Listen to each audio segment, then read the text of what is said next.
여러분 안녕하십니까? 광주 MBC 뉴스투데이 시작합니다. 먼저 오늘의 주요 뉴스입니다. 서해상에서 전복된 청보호 내부에서 실종자가 잇따라 발견되고 있는 가운데 해경이 사고 선박 인양 작업을 본격 시작할 예정입니다. 지난달 정치권이 광주 군공항 이전에 협력하기로 한 데 이어 군공항 이전 설명회가 오늘부터 영광과 한평에서 잇따라 열릴 예정입니다. 광주 군공항 이전과 관련한 실타래가 풀릴지 기대감이 높아지고 있습니다. 농민들이 한전의 기준 없는 농사용 전기 단속에 강하게 반발하고 있는데 한전이 국회의원실 등에 제출한 단속 통계도 오락가락해 단속에 대한 신뢰가 흔들리고 있습니다. 1년 전 전쟁을 피해 한국으로 피난 온 우크라이나 고려인들이 한국 적응에 애를 먹고 있지만 마땅한 지원책이 없어 어려움을 겪고 있습니다. 광주 군공항 이전 설명회가 오늘부터 이틀 동안 영광과 한평에서 차례로 열립니다.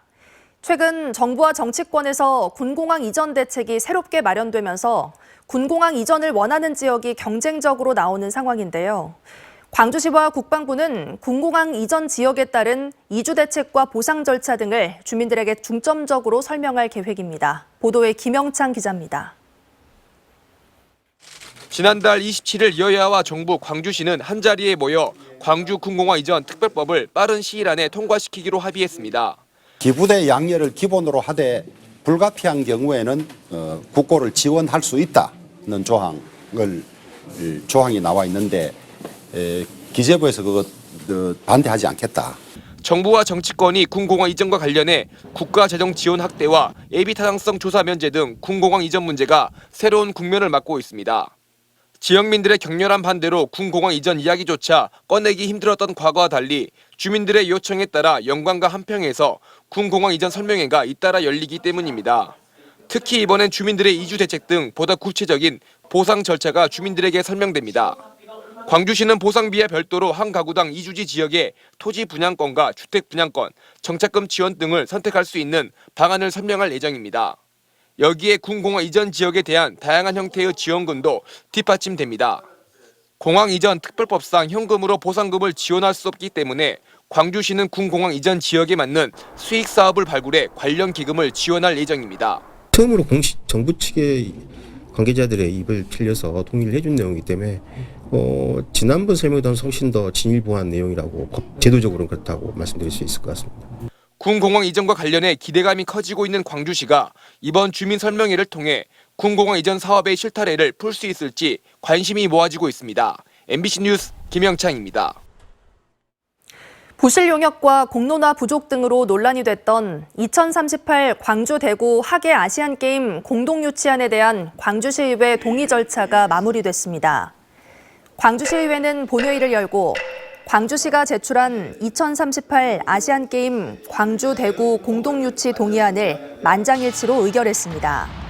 이 동의안은 본회의 상정 심의가 유보된 지 3개월 만에 처리됐고 지속적인 공론화와 예산 낭비 최소화라는 조건부로 본회의 문턱을 넘었습니다. 광주시는 대구시의회의 동의 절차까지 마무리되는 대로 문화체육관광부에 제출할 공동 개최 계획서를 준비할 예정입니다. 절기 입춘이 지나더니 날이 점차 더 포근해지고 있습니다. 오늘은 어제보다도 기온이 더 오르겠습니다. 아침 기온 어제에 비해 3, 4도가량 높은 기온으로 출발했습니다. 오늘 온종일 영상권에 머물겠습니다. 한낮 기온 특히 14도 안팎까지 오르면서 낮 동안은 초봄 같은 날씨가 이어지겠습니다.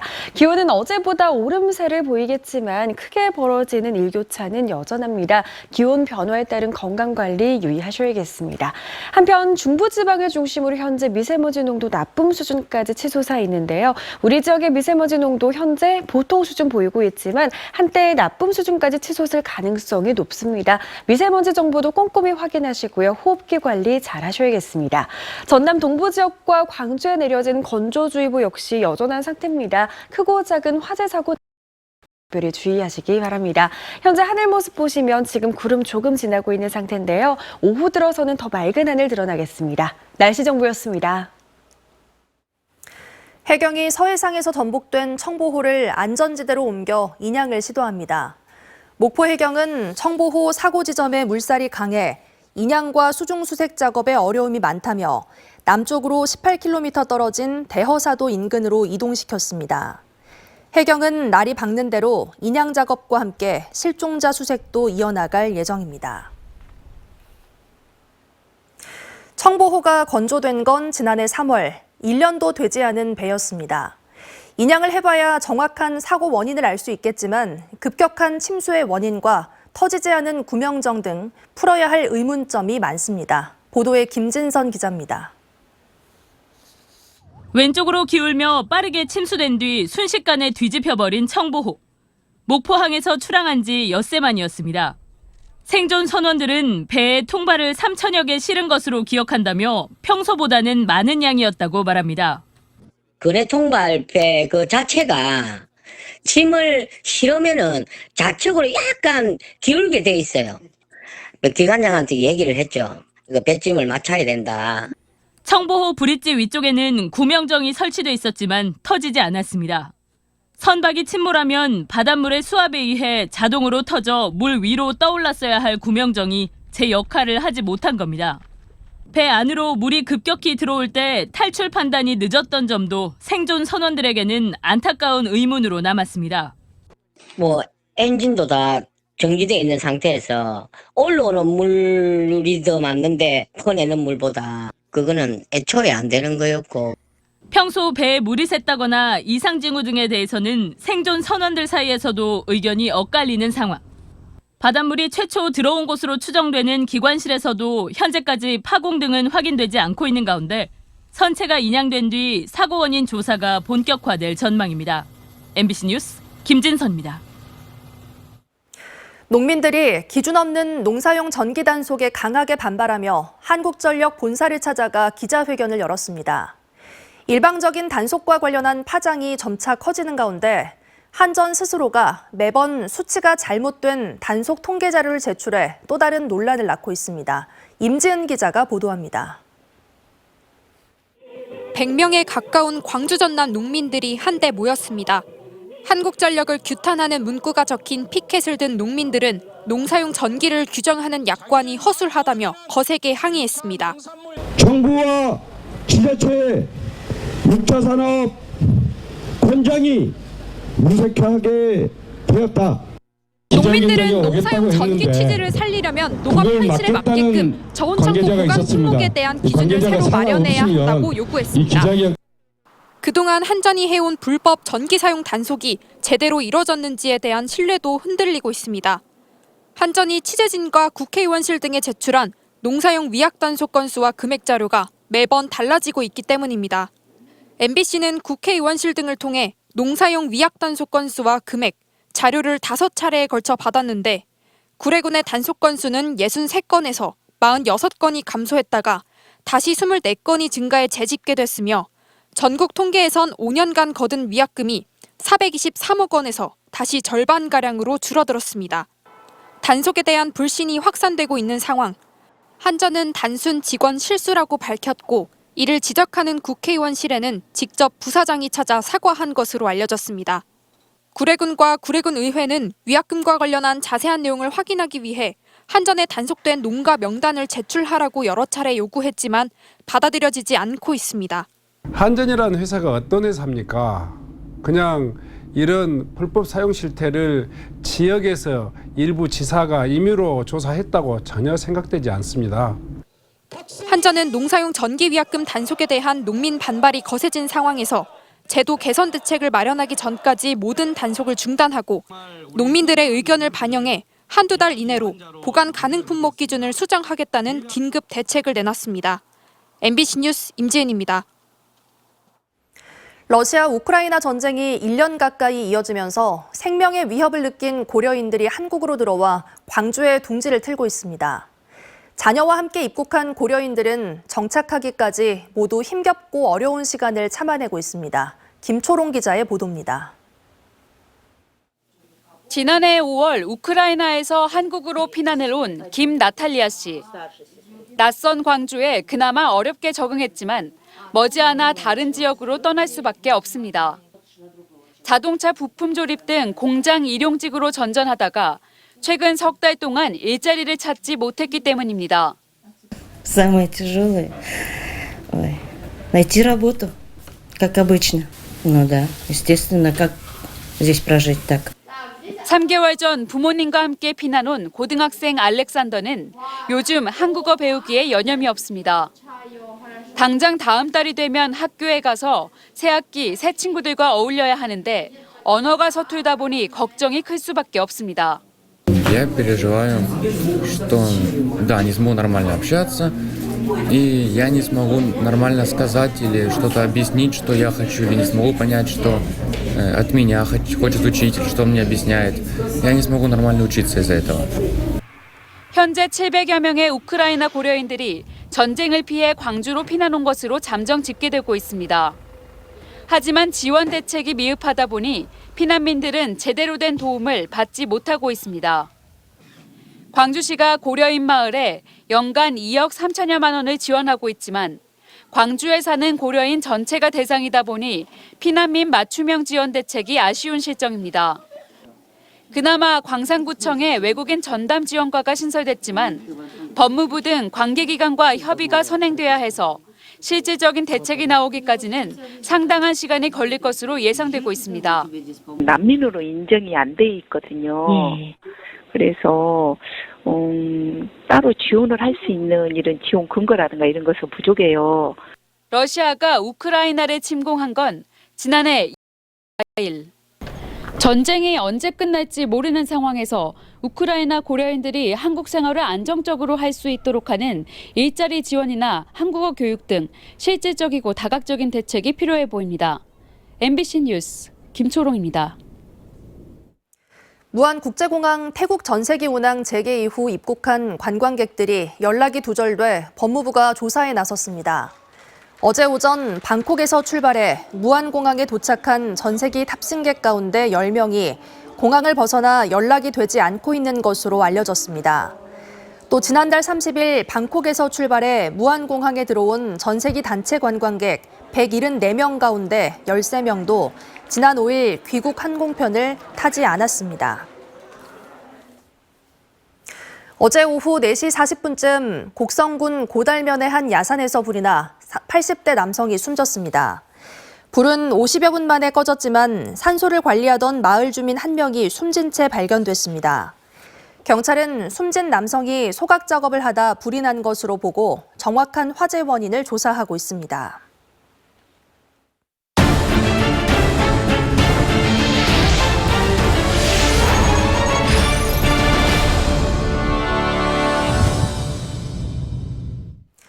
평생을 호남 불교 중흥에 힘썼던 지리산 화엄사의 큰어른 명선 스님의 영결식과 다비식이 열렸습니다.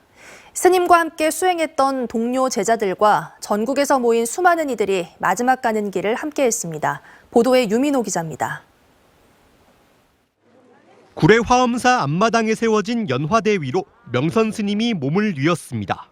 세수 88세, 출가한 지 70년을 끝으로 지난 2일 여수 흥국사에서 원적한 명선 스님의 다비식이 열렸습니다.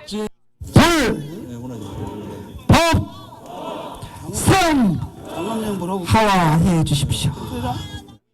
장작과 상여에 불이 붙기 시작하고 검은 연기와 재가 파란 하늘에 날립니다. 함께 수행했던 스승과 동료 제자들은 연신 나무아미타불을 외며 스님이 극락세계에서 다시 태어나길 빌었습니다. 명선 스님의 마지막 여정을 함께하기 위해 이곳 화엄사에는 조문객 2,000명이 몰렸습니다. 원적에 드셔서 너무 그 소식을 듣고 너무 마음은 아프고 가슴은 슬프지만 또 저희 이렇게 중생들에게 빛으로 오실 거라는 믿음으로 한국전쟁의 참혹한 모습을 보고 고뇌 끝에 출가한 뒤 한평생 수행을 게을리하지 않았고 전국의 선원에서 배운 진리를 몸소 실천하며 존경받았습니다. 그리고 항상 한 번도 예경을 빠진 적이 없어요. 아침 예불을. 그래서 부지런히 정진하실 것을 항상 젊은 시절에 말씀을 많이 해주셨죠. 명선 스님은 지난 1985년 여수 흥국사 주지로 부임해 대웅전 등 여러 문화재를 되살리는 데 힘썼습니다. 특히 여수 세계박람회 당시 전남 지역 불교계를 이끌며 불교 문화의 아름다움과 우수성을 널리 알리기도 했습니다. 지리산처럼 높은 덕은 천추의 모범이요 남해 바다처럼 넓은 정신은 망고의 기감이 되리라. 명선 스님이 임종 직전까지 가장 중요하게 여긴 가르침은 화합이었습니다. 세상을 긍정적으로 받아들이고 걸림이 없을 때 진정으로 화합의 길이 열린다는 말을 모두에게 가르침으로 남기고 떠났습니다. MBC 뉴스 유민호입니다. 여수 세계 박람회장 공공개발을 추진할 새로운 조직체계에 대해 지역의 관심이 높아지고 있습니다. 사후 활용의 성패를 좌우할 수 있는 핵심 사안이기 때문인데요. 최근 용역사가 자회사를 설립하는 방안을 제시하면서 지역사회가 반발하고 있고 해수부도 재검토를 지시했습니다. 문영철 기자가 보도합니다. 박람회장 사후 활용 주체를 박람회재단에서 여수광양항만공사로 변경하기 위해 지난해 말부터 활동에 들어간 이관위원회. 최근 열린 2차 회의에서는 사후 활용을 맡을 조직을 어떻게 구성할지에 대한 중간 보고가 이루어졌습니다. 용역사 측이 제시한 안은 크게 4가지. 이 가운데 3가지는 자회사를 만들어 박람회장 개발에 전부 또는 일부를 맡기거나 항만공사와 자회사가 수익을 배분하는 형태입니다. 이렇게 자회사 설립을 통한 사후 활용에 방점이 찍힌 건 공공기관 정원 확대에 부정적인 기재부를 의식한 것으로 지역사회에서는 반발이 터져나오고 있습니다. 현재 재단이 박람회장 운영을 맡는 것과 다르지 않고 충실한 사후 활용을 기대할 수 없다는 이유에서입니다. 다행인 건 해수부도 이 같은 의견에 공감하고 있다는 겁니다. 이관 위원장을 맡고 있는 송상근 차관은 조직 구성에 대한 내용을 원점에서 재검토하고 지역의 의견을 수렴해 새로운 안을 제시할 것을 요구한 것으로 알려졌습니다. 이에 따라 용역사는 조만간 지역을 방문해 간담회를 진행할 예정인데 시민단체는 자회사나 수익 중심의 조직 구성안에 대해 강경하게 대응하겠다는 입장을 밝히고 있습니다. 어떻게 하면 최소한의 비용으로 큰 효과를 얻을 건가 이런 관점에서만 바라보게 되는데 이건 박람회장은 그런 문제가 아니기 때문에 직영체제로 가서 힘있게 이걸 운영을 해줘야 된다 하는 것이 이제 저희들 주장인 거죠. 지역의 의견을 반영한 새로운 조직 구성안은 이달 말쯤 나올 것으로 보입니다. 이에 앞서 20여 개 시민단체는 회의를 갖고 재단 직원들의 직고용 등 구체적인 요구사항을 정리해 용역사에 전달할 예정입니다. MBC 뉴스 문형철입니다. 안전성 논란으로 완공 후에도 개통되지 못하고 있는 광주 제2순환도로 지산나들목과 관련해 강기정 광주시장이 폐쇄 계획에 변함이 없다고 밝혔습니다. 강 시장은 출입기자 간담회에서 시민의 안전은 어떤 가치보다 우선돼야 한다며 단 한 건의 사고라도 일어날 수 있는 환경이라면 과감히 폐쇄하겠다는 기존 결정을 번복하지 않을 것이라고 강조했습니다. 광주시는 현재 제2순환도로 지산나들목 안전성 용역을 진행 중이고 결과는 다음 달 중에 나올 것으로 전망됩니다. 광주시 교육청이 이정선 교육감의 동창을 감사관으로 임용한 것과 전직 제한 규정을 어긴 교원 인사 등에 대해 감사원 감사를 받습니다. 광주시 교육청은 지난해 6월 실시한 감사관 외부 공모에서 이 교육감의 고등학교 동창을 감사관으로 선임했고 시민단체 등은 당시 특혜 임명 의혹을 제기하며 강하게 비판한 바 있습니다. 감사원은 또 인사발령을 받은 교원은 1년 이내에 전직이 제한된다는 규정을 어기고 6개월 만에 인사가 단행된 부분에 대해서도 조사할 예정입니다. 광주 지역의 농업인들에게 앞으로 1년에 60만 원 수준의 공익수당이 지급될 예정입니다. 광주시의회는 어제 본회의를 열고 강기정 시장의 공약 사업인 농민 공익수당 지급 조례안을 통과시켰다고 밝혔습니다. 지원 대상은 1년 이상 광주에 주소를 두고 농사를 짓고 있는 농업인으로 광주시는 수혜 대상인 8천여 가구에 지역 상품권 등으로 수당을 지급할 계획입니다. 광주 지역의 외국인 주민이 가파르게 늘고 있지만 월 평균 급여 수준은 만족스럽지 못한 것으로 나타났습니다. 광주복지연구원이 최근 발표한 광주시 외국인 주민 실태조사에 따르면 현재 광주에 거주하는 외국인은 4만여 명으로 지난 5년 동안 30% 이상 증가해 전국 특광역시 가운데 인천 다음으로 증가세가 높았습니다. 외국인 주민 가운데 절반은 20, 30대 근로자고 이들의 월 평균 임금 수준은 200만 원 이하가 45%로 가장 높은 비중을 차지했습니다. 절기 입춘이 지나더니 날이 점차 봄으로 향하고 있습니다. 어제보다 날이 더 포근하겠습니다. 아침 기온 어제에 비해 3, 4도가량 높은 기온에서 시작하겠고요. 한낮 기온도 14도 안팎까지 오르겠습니다. 종일 영상권에 머물겠지만 일교차는 10도 이상으로 크게 벌어집니다. 기온 변화에 건강관리 잘 하셔야겠습니다. 중부지방을 중심으로는 먼지가 가득한 상태입니다. 현재 우리 지역의 미세먼지 농도는 보통 수준 보이고 있는데요. 우리 지역 역시 한때 나쁨 수준까지 치솟을 가능성이 높겠습니다. 미세먼지 정보 확인 꼼꼼히 하시고요. 호흡기 관리에도 신경 쓰시기 바랍니다. 건조주의보는 수일째 지속되고 있습니다. 전남 동부 지역과 광주를 중심으로 건조특보가 발효 중입니다. 크고 작은 화재 사고 나지 않도록 더 각별한 주의가 필요합니다. 현재 하늘 모습 보시면 지금은 구름 조금 지나고 있는 상태인데요. 오후 들어서는 더 맑은 하늘이 드러나겠습니다. 광주의 현재 기온 영상권에 머물러 있고요. 담양은 영하 2도 안팎에서 시작합니다. 한낮 기온 대부분 지역에서 영상 10도를 훌쩍 웃돌면서 특히 낮 동안 초봄 같은 날씨가 이어지겠습니다. 여수의 현재 기온 5도 안팎으로 포근합니다. 한낮 기온도 13도 안팎까지 오르겠습니다. 바다의 물결은 최고 1.5m에서 2m 안팎으로 비교적 잔잔하겠습니다. 다가오는 목요일과 금요일 사이에는 눈 또는 비 소식 들어 있습니다. 날씨 정보였습니다. 이상으로 뉴스 마칩니다. 시청해주신 여러분 고맙습니다.